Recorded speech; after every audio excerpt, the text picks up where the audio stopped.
qu'est-ce que c'est une mode brésilienne?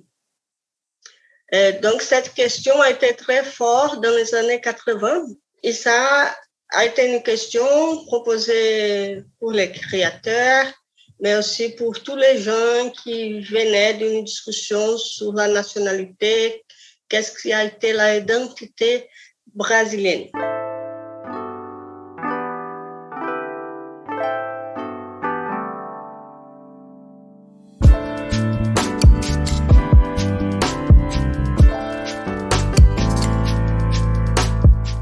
Bienvenue sur Qu'est-ce que la mode, le podcast qui vous invite dans de multiples discussions autour de cette unique question, qu'est-ce que la mode ? Je m'appelle Elsie Pommier, je suis designer de l'individu. J'accompagne les professionnels à travailler l'habillement comme un support d'expression et de communication. Dans ce podcast, je vous partage mes discussions avec ceux qui façonnent la mode. À la découverte de savoir-faire, de façon d'être, d'histoire et de culture, on comprend vite que la mode est loin d'être banale. Alors, retrouvez un épisode chaque lundi sur toutes les plateformes d'écoute. Vous pouvez aussi vous abonner à la chaîne et soutenir la production sur patreon.com/qu'est-ce que la mode. Habillé, habilleur, bonne écoute.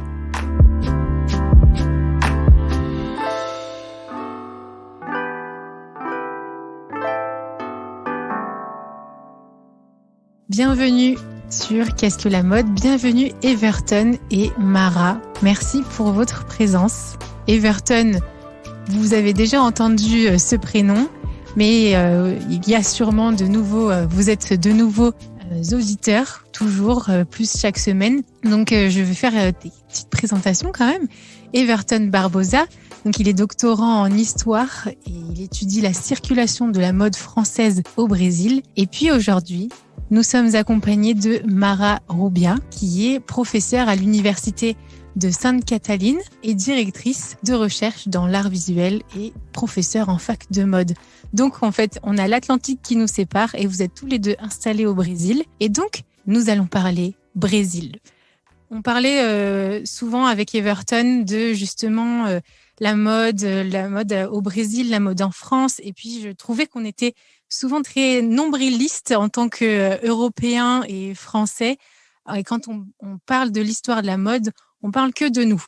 Mais en fait, l'Europe, oui, certes, c'est grand, mais il y a aussi d'autres pays, il y a eu d'autres histoires politiques. Et je voulais vous faire découvrir, chers auditeurs et auditrices, cette histoire-là. Ensuite, on va prendre le bateau, puisque on est au 19e siècle.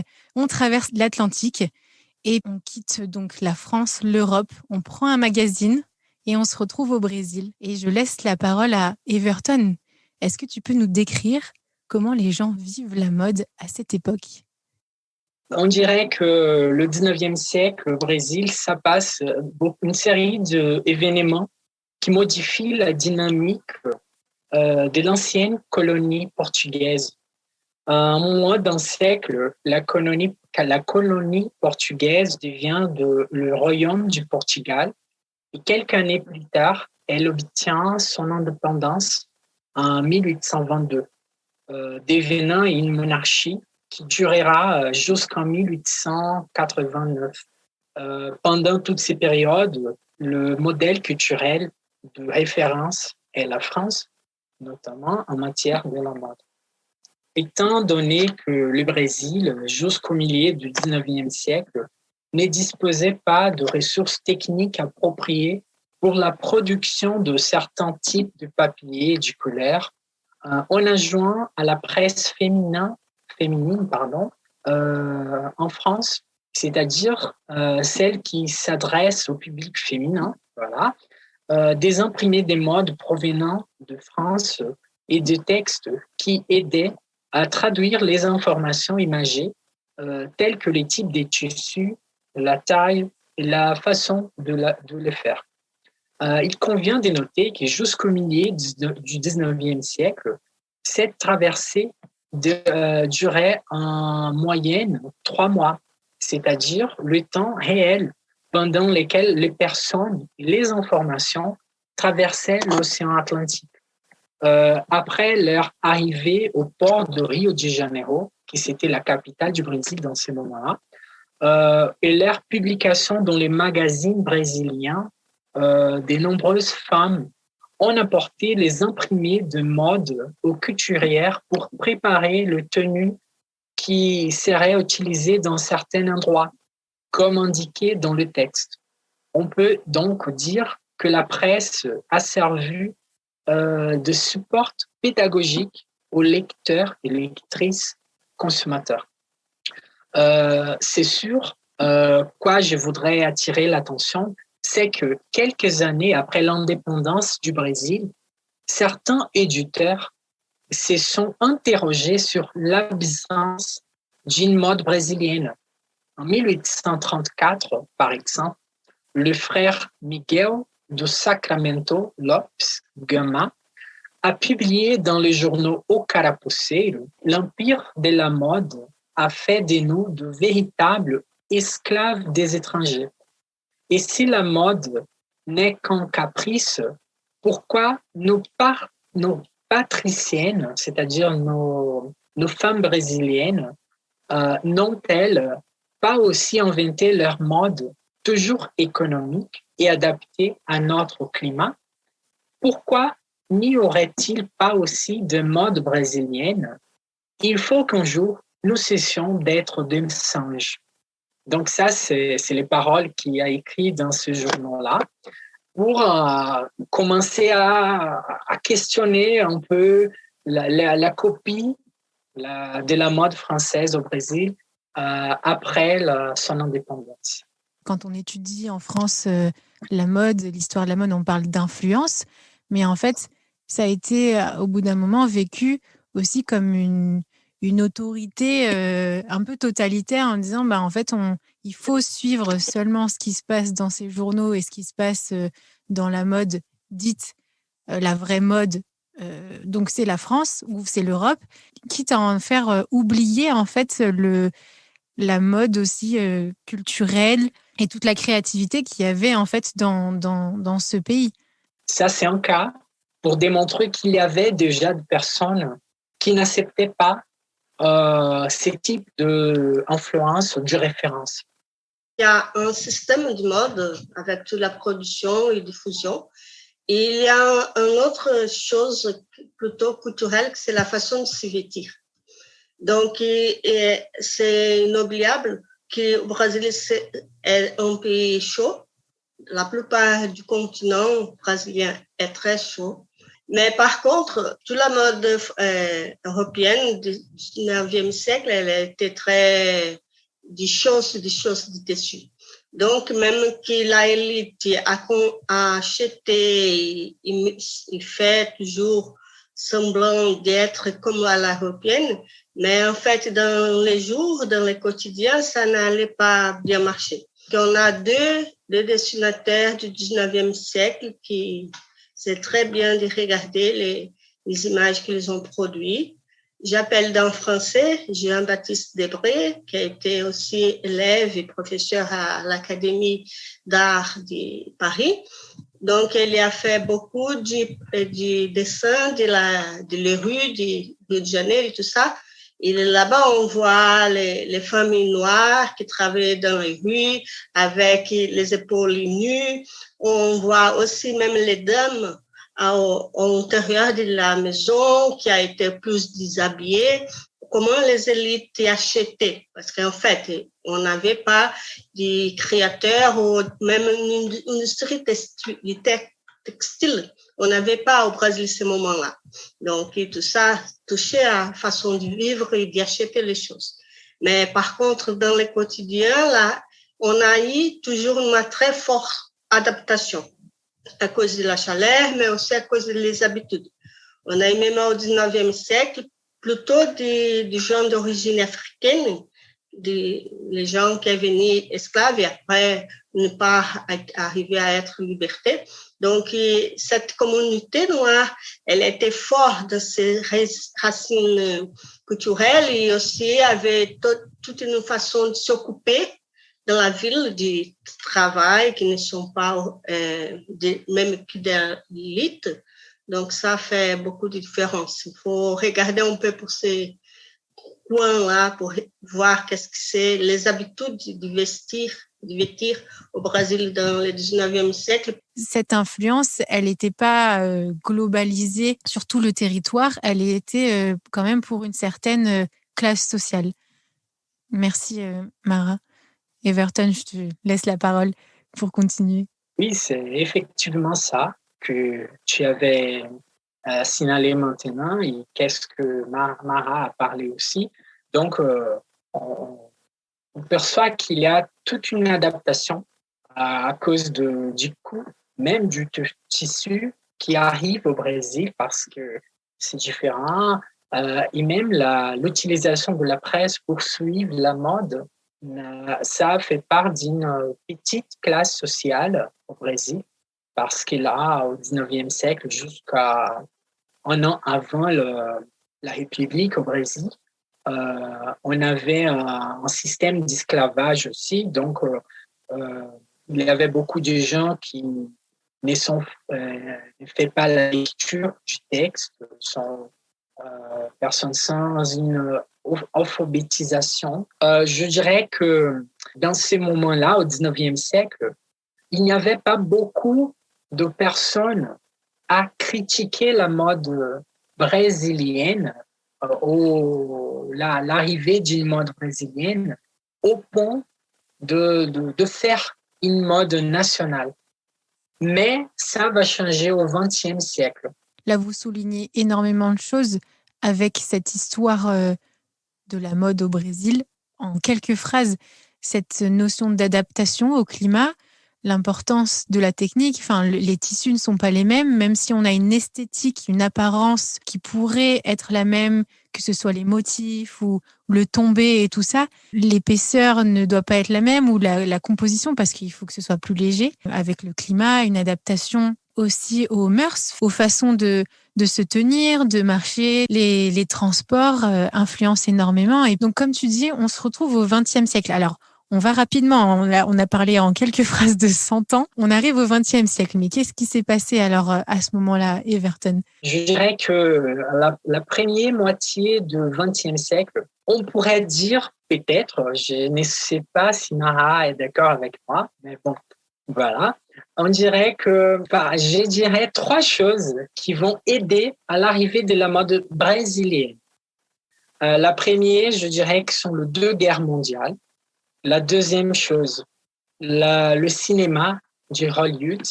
Et la troisième chose, la modernisation du pays. Pourquoi je dis les 3 choses?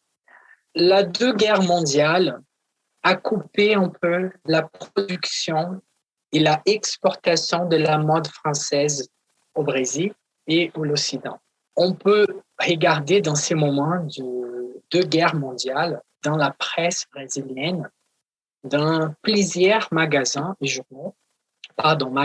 journaux, qui, entre le rédacteur, il y avait 2 questions. Et alors, qu'est-ce que ce sera l'avenir de la mode si le Français, le créateur du mode, donne attention dans la production pour les fronts du combat? Donc, je dirais que ça, c'est une chose pour mettre des questions de réflexion sur une mode qu'on utilise comme référence.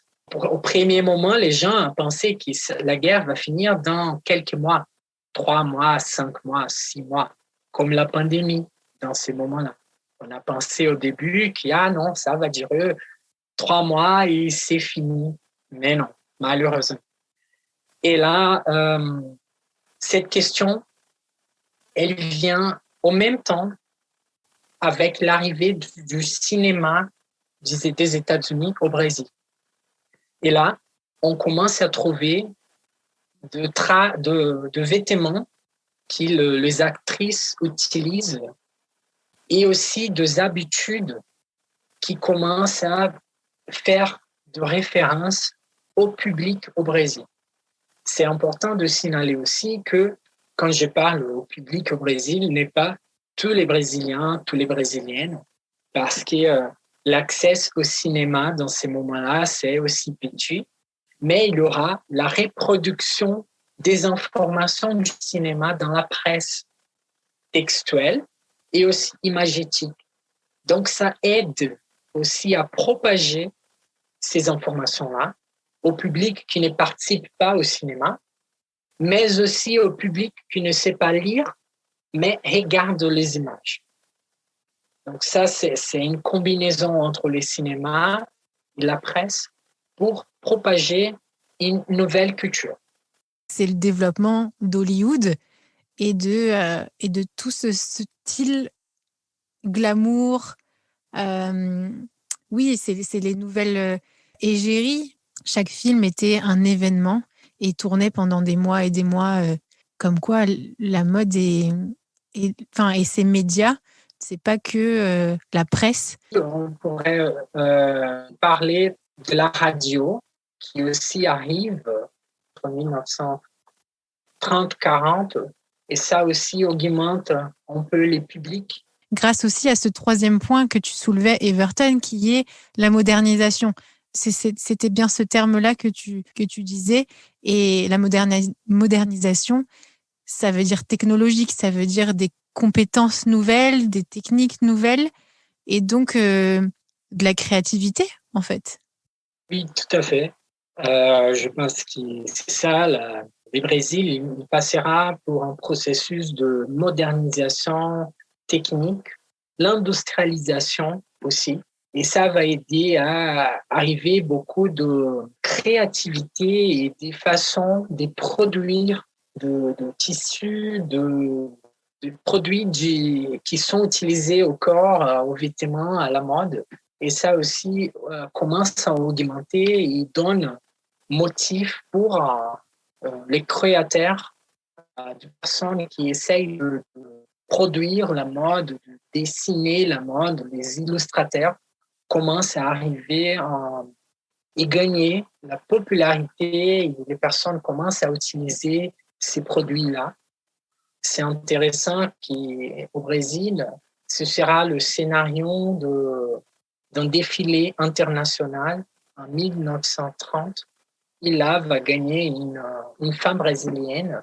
Et ça aussi aide un peu à réfléchir sur le Brésil, le pays, comme un espace aussi de la mode. Bien sûr que c'est petit, on ne peut pas comparer comme aujourd'hui, voilà. Mais dans ces moments-là, sont de petites informations, de petites choses qui sont faites, même à la presse, même pour les créateurs, même pour le développement du pays, qui va aider à l'arrivée de la mode brésilienne. Voilà. Merci beaucoup, Everton, de nous avoir fait une visite très brève, mais du 19e jusqu'au milieu du 20e. On a déjà c'est vraiment une introduction, je le rappelle, mais il y a encore beaucoup à apprendre. Mais avec ces recherches que tu es en train d'entreprendre, je réalise combien ça doit être précieux. Et ça va être précieux pour la créativité parce que on dit souvent, enfin, c'est pas pour rien qu'en école de mode, on étudie l'histoire. Parce que c'est en étudiant l'histoire que on renouvelle, on est créatif, on sait ce qui s'est fait, on sait comment c'est fait, parce qu'il y a des archives. Les grandes maisons ont ce luxe aussi de pouvoir archiver. Et du coup, en revisitant, on va encore plus loin, on innove et tout ça. Et donc, je suis vraiment super contente d'entendre que vous ayez, vous, la possibilité d'être ces chercheurs, justement, ces historiens qui vont aller regarder quelle était la mode au Brésil, l'habillement, l'industrialisation, mais aussi les mœurs à plusieurs époques et complètement liées aussi au contexte social et politique. Et puis là, justement, on va aller dans la deuxième partie du 20e, puisque l'Europe, on l'oublie totalement. On oublie totalement, comme tu l'as dit, Everton, on est en guerre, on a été en guerre, et là, on doit se reconstruire. Et donc, on n'a plus le cœur ni l'âme à la créativité. Et créer le beau, ça va pas être le cas, en fait, au Brésil. Parce que le territoire n'a pas été touché de la même manière. Voilà, nous sommes en reconstruction.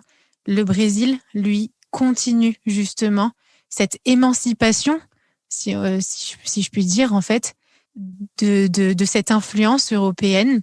que ce soit mode ou art ou artistique. Et puis donc on arrive dans les années 50, 60 et Mara, tu as étudié spécifiquement cette époque. Et est-ce que tu peux nous en dire plus justement?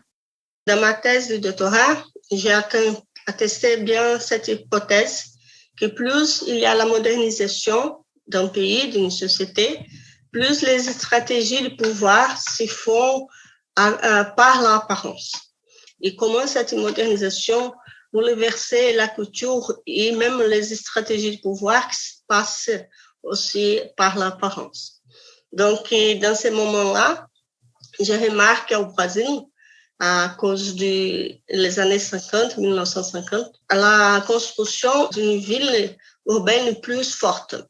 Et avec elle, la classe moyenne a été agrandie beaucoup. Et cette classe moyenne a été grand en numéro, mais aussi grand dans son pouvoir d'achat et de sa possibilité d'être cultivée par l'université, cultivée par le cinéma, comme a dit aussi Everton, aussi cultivée pour toute la culture en général, parce que aussi c'est un moment que la télévision arrive au Brésil, toutes les révolutions qui sont devenues dans les costumes mondiaux après la Deuxième Guerre, ça aussi se passe au Brésil. Donc, dans ces moments-là, une jeunesse plus active, plus irrévérente, on dit ça, plus osée. Et c'est dans ces cas-là, dans ces moments, dans cette structure culturelle on regarde les premiers créateurs qui étaient plus à côté de cette jeunesse que de l'élite. Donc, d'entre quelques-uns, je parle d'Alceu Pena. Alceu Pena, il était un journaliste, un dessinateur, et il a été une place très importante dans une grande magazine au Brésil, qui a été à Revista Cruzeiro. Et il a eu une colonne, une page qui s'appelle Les filles d'Alceu Pena. Donc, on fait la traduction, ça s'appelait As garotas do Alceu Pena. Et dans ces dessins qu'elle faisait, il y avait une fille jeune avec des rêves qui n'étaient pas être mariée, maman, la petite femme orphelinère. Et tout ça a créé une autre façon de penser le corps, l'apparence et la façon d'être en ville comme une jeune femme moderne.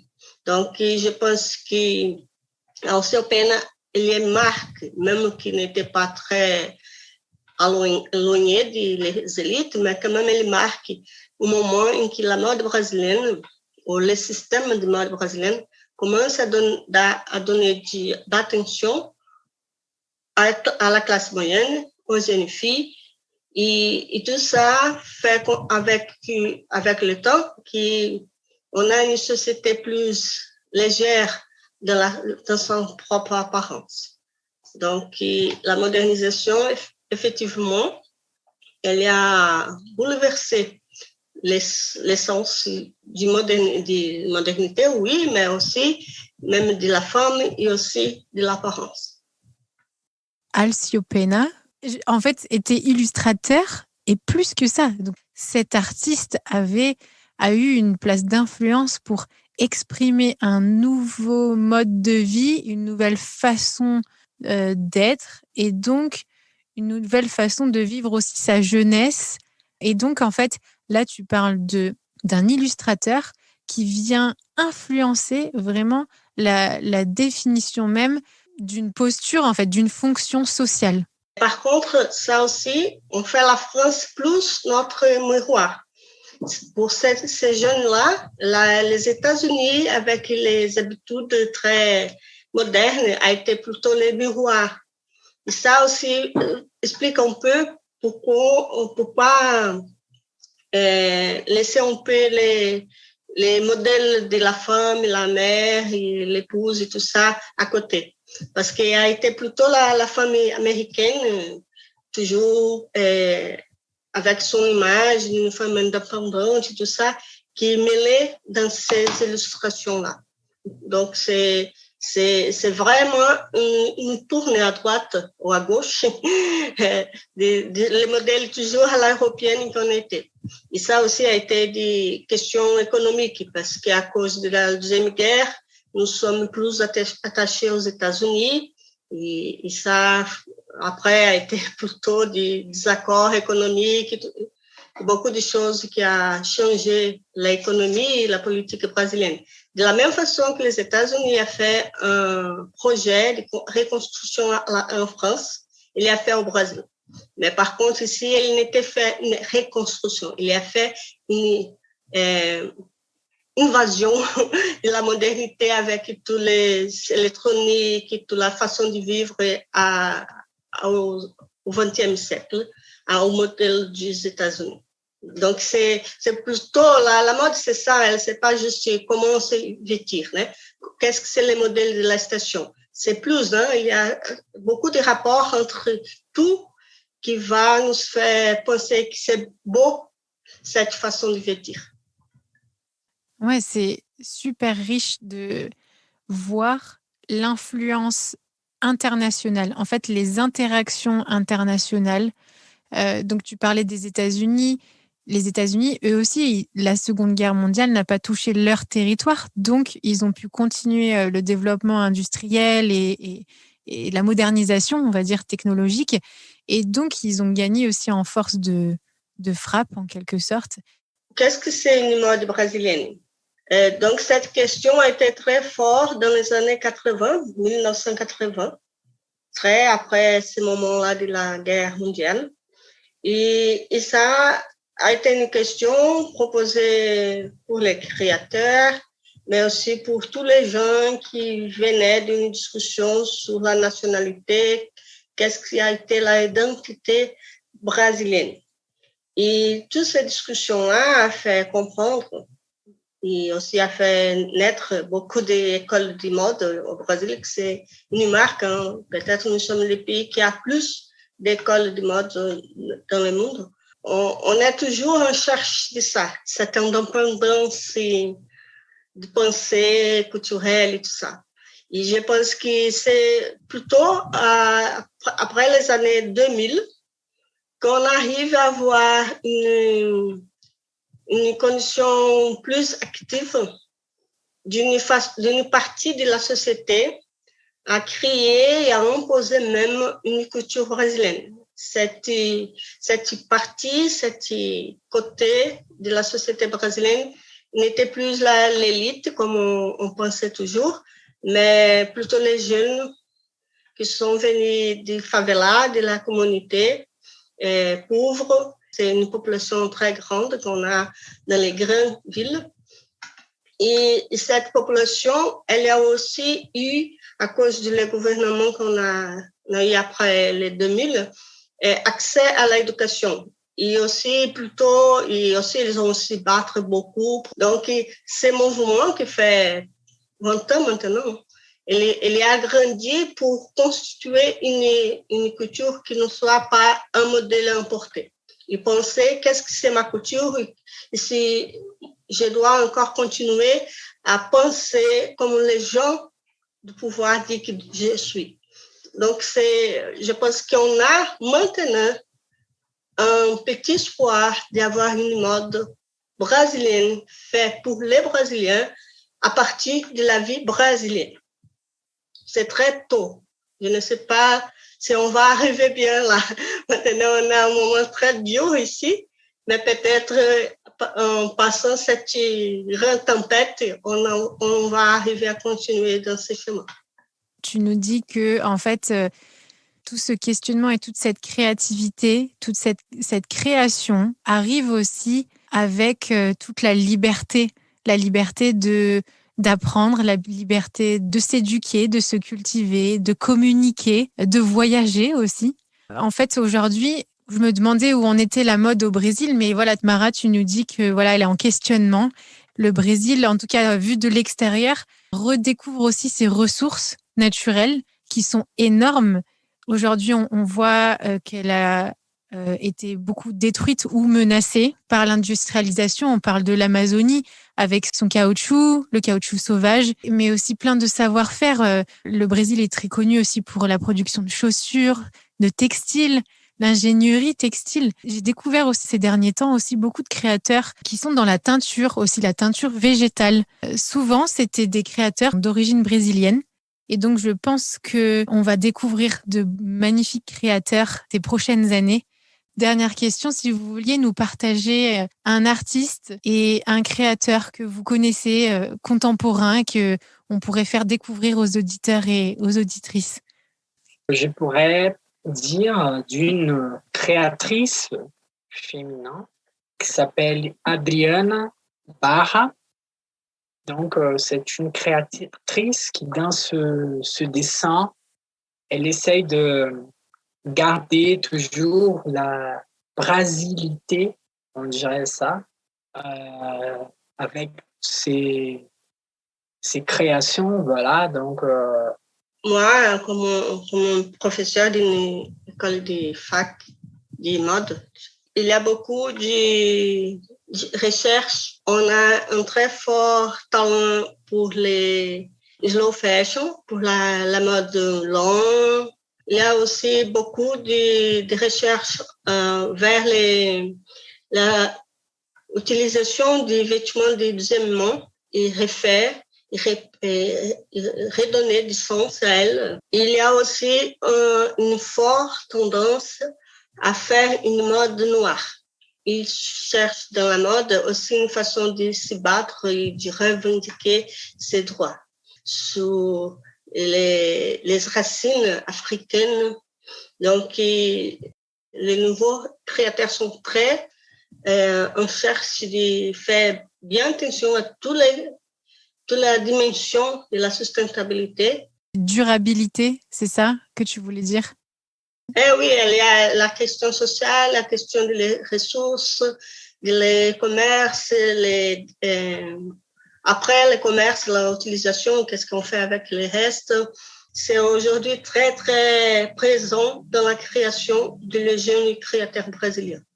Merci beaucoup, Everton et Mara. Je ne sais pas si vous vouliez ajouter quelque chose avant de conclure.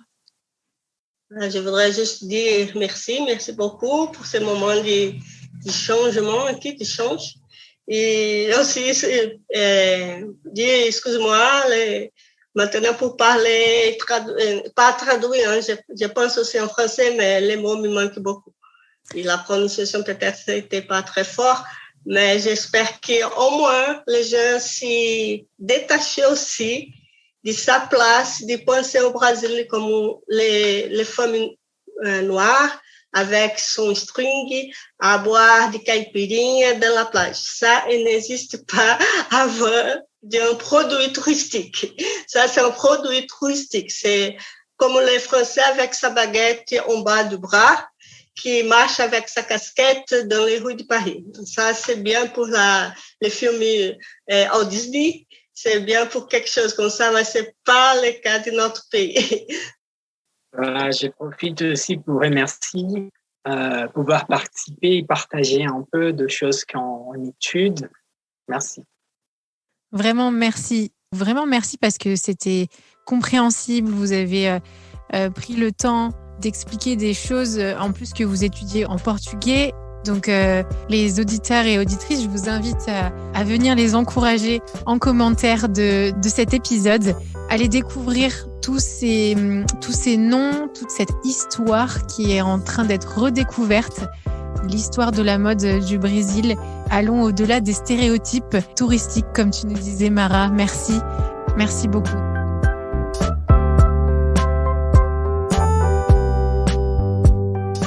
Si ce podcast vous plaît, parlez-en autour de vous et partagez votre avis signé de quelques étoiles sur Apple Podcast. Vous pouvez aussi soutenir Qu'est-ce que la mode sur patreon.com. Et oui, ça se fait pas tout seul, mais avec des contributions à partir de 2 €, vous faites perdurer ce podcast et gagner en qualité de production. Je vous remercie en tout cas pour votre écoute, votre soutien, toutes ces discussions sur LinkedIn et Instagram. Toutes ces rencontres sont vraiment édifiantes. Encore merci. Et habillé, habilleur. À la semaine prochaine.